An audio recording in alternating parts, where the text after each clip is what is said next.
Marawi Rehab and Development, Yusek Gregorio Murillo Jr., the Yusek for Health Facility Enhancement Program of the Department of Health, ASEC Felix Castro Jr., our Field Office Manager, Task Force Bangon Marawi, and from Marawi City LGU, representing our Mayor, we have here Vice Mayor Mahol Gandamra, and also we have the City Health Officer too, Dr. Ali Daniwik. Welcome, sir. And representing the Governor, we have here Mayor Nashiba Sumagayan of the Municipality of Taraca, Mayor.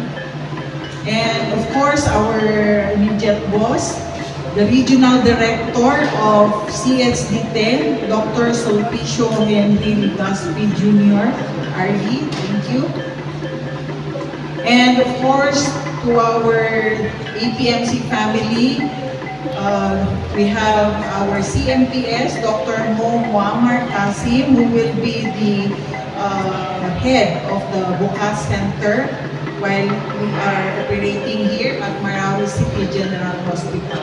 And also to all the heads of the department, all the doctors, nurses, and other staff of May Pakpak Medical Center.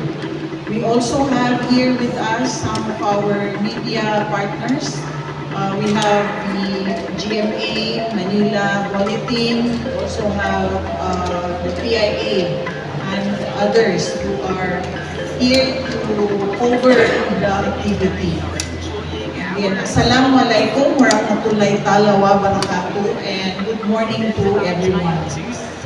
Alhamdulillah, the official opening of our bagong urgent care, or better yet known as Bukas Center, marks another meaningful milestone in our continuing commitment and pursuit to serve, and a reaffirmation of our shared mission to bring quality, compassionate, and accessible healthcare services closer to the people.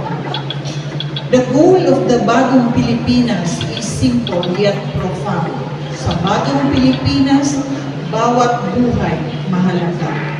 That no Filipino family should suffer or lose a loved one simply because they cannot afford immediate medical attention. Thus, our Bukas Center is more than just a new facility.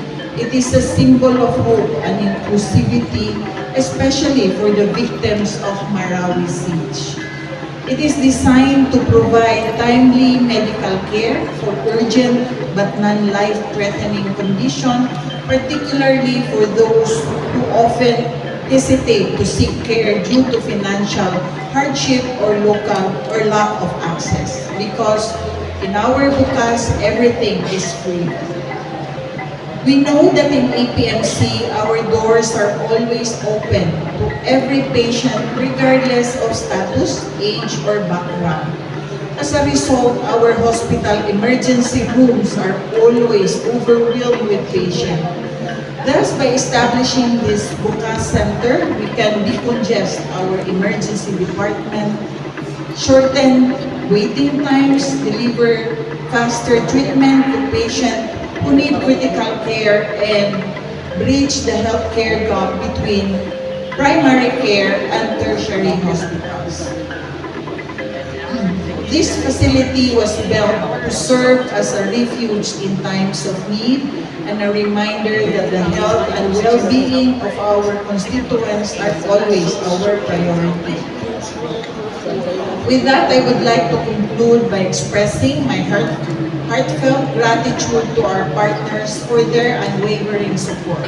The Department of Health, the local government unit of Marawi City, and every medical professional who has worked tirelessly.